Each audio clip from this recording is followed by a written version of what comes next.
Bonjour et bienvenue dans une nouvelle vidéo. Aujourd'hui, je voulais vous parler, en ce premier week-end du mois de décembre, d'une petite tradition qu'il se passe dans les familles américaines au moment de Noël. J'ai fait une vidéo en début d'année 2017 que je vous mettrai dans le petit où je vous parle des différentes traditions qu'il y a tout au long de l'année aux États-Unis, que ce soit à la Saint-Valentin, à Pâques, à Noël, et les petites différences avec nous, ce qu'on peut faire en France. Comme vous avez pu le voir dans le titre, je vais vous parler du Elf on the Shelf. Donc si vous voulez en savoir un petit peu plus à propos de ce Elf, restez avec moi.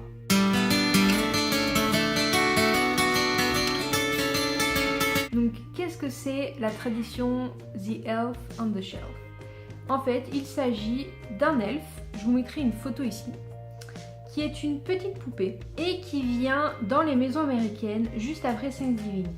Ce petit elfe est envoyé par Santa, donc le Père Noël. Ce petit elfe va donc arriver dans une famille et du moment donné où la famille l'aura choisi et où il choisit la famille, il va être doté de pouvoirs magiques. Ces pouvoirs magiques vont lui permettre d'observer les enfants et de repérer s'ils ont été sages ou pas. Cet elfe est en fait les yeux et les oreilles du Père Noël dans la maison des familles. Donc cet elfe n'a pas de nom particulier, ce sont généralement la famille qui leur donne des noms. Ça peut être Fred, ça peut être Fizzy. Je prends des exemples sur des familles américaines dont je regarde les vlogs et voilà, ils ont cette petite tradition. C'est Nix.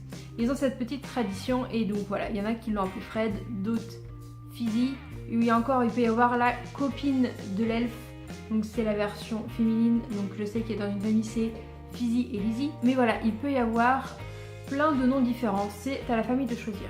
Cet elfe sera donc présent de Thanksgiving, entre Thanksgiving et le 1er décembre jusqu'à la veille de Noël. Et donc comme je disais, son job c'est d'observer les enfants pour savoir s'ils méritent leur cadeau pour Noël. Donc il va arriver une règle très importante de cet elfe, c'est que les enfants n'ont pas le droit de le toucher. S'il le touche, il perd sa magie et du coup il ne peut plus transmettre les informations au Père Noël. Il y a quelques petites variantes si jamais on touche l'elfe.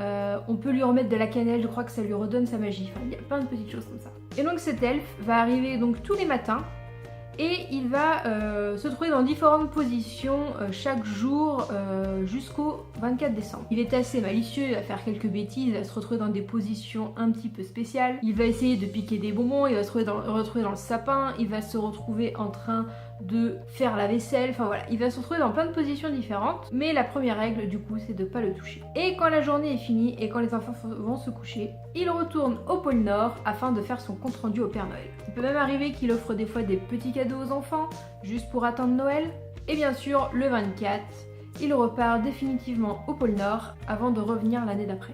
Donc voilà, j'espère que cette petite histoire tradition de Noël américaine vous aura plu et que ça vous aura permis d'en apprendre un petit peu plus sur quelques traditions américaines qui peuvent se passer pendant Noël.